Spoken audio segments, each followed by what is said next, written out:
Hey guys, Mrs. Smith and Mackenzie here. She's making some noises, so she's going to say things with us.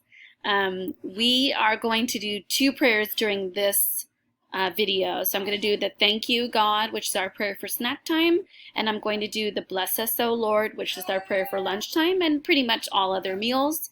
It's a very common prayer that many people say in their home. Do you say it in your home? In the name of the Father, and the Son, and the Holy Spirit. Amen. Thank you for the food before us, the friends beside us, and the love between us. Amen. In the name of the Father, and the Son, and the Holy Spirit. Amen. The next one, in the name of the Father, and the Son, and the Holy Spirit. Amen.